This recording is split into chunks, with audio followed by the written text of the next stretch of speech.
Okay, question 8. We are modelling with maths, which I think is going to be a mainstay for the new A-levels, which is a cool thing, I think. So let's get into this one. The depth of water, d meters, in a harbour on a particular day is modelled by the formula. Depth equals 5 plus 2 sine 30t, where t is the number of hours after midnight, and it goes from 0 to 24, 24 hours in a day. That kind of makes a bit of sense there. A boat enters the harbour at 6:30, alright, and takes 2 hours to load up the cargo.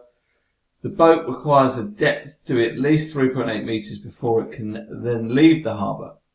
Find the depth of the water in the harbour when the boat enters the harbour. So the boat enters at 6:30. 6:30, so that is t equals the number of hours after midnight, or 6.5 hours after midnight. Always change it into decimals for the formula. Alright, don't put 6.3 or anything like that.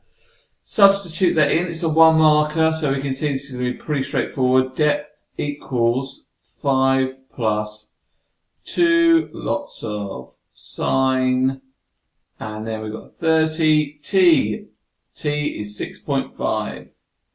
Pop that into the formula, put it into a calculator, and your calculator will tell you that it is 4.48 from memory. I'm going to quickly check that on my calculator. I did do it earlier. Yeah, 4.48. Alright, so that's the depth there. Second part is find to the nearest minute the earliest time the boat can leave the harbour. So we're trying to work out t. So we're trying to work out t and find to the nearest minute the earliest time the boat can then leave the harbour. So when are we going to have our, what time, after we've loaded up the cargo, can the boat leave? So the depth at the moment is 3.8 metres. So if we say, right, at the moment, the depth is 3.8 metres, and we want to work out a t value at some point in this model that we can then leave the harbour.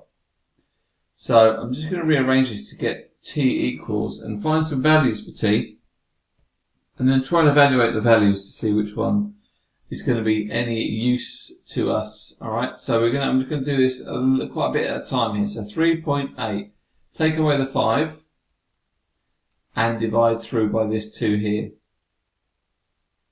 That is going to equal sine 30t. The reason why I stop there is because this is whenever I clear all the clutter out the front of the sine, that's when I'm going to do inverse sine at this point. So this gives me minus 0.6 when you put it into a calculator. So if I take sine to the minus 1 of minus 0.6 equals 30t, the values I get on the sine curve. Now remember that there are obviously going to be a number of solutions on the sine curve. So, I mean, it depends on how familiar you are with the sine curve. You should be absolutely best friends with it by now, if you're doing your revision for your A-level. Sine curve looks a bit like this, and we're down at minus 0.6, so we're going to get some readings on the sine curve at these points here, aren't we? Alright, so we're going to get some readings. We're going to get a value there, a value here, and a value here. And even potentially further up the line, there'll be some more values. Okay, so we're just searching the sine curve for a time that is going to be greater than, when's the earliest we could possibly leave? Well, 6:30 plus 2 hours. We have to look for a time that's after 8:30. So when's the nearest value that we're going to get? It's going to be after 8:30. So if I look at these results here, if you put in sine to the minus 1 on your calculator, I'm just typing this in as I'm talking to you, sine to the minus 1 of minus 0.6, you'll get the acute value, no doubt. Okay, so I've got a value here of the first value of, I'll put it on this side, minus 36.8. Now that is that one there, isn't it? That's our value here. So to get the other two, I'm going to have to do 180 plus this value, and then 360 minus this value to get the next two. So 180 plus that is going to give me 216.9, and then 360 take away that value to get this one here. He's going to give me 323.1. Okay, now I hope I'm jumping to conclusions here that you know that this is 0, 180 and 360. If I drew this out properly, which I should have done. These are the three readings that I'm going to try first. Okay, now obviously this is equal to 30 lots of t. If I divide by 30, I'll get t values. So divide them all by 30, I'm going to get minus 1.23. Remember, t is hours after midnight, so this is minus 1.23 hours after midnight. So that's kind of before midnight, isn't it? It's going back yesterday. We can't leave back in time, so that's no good to us.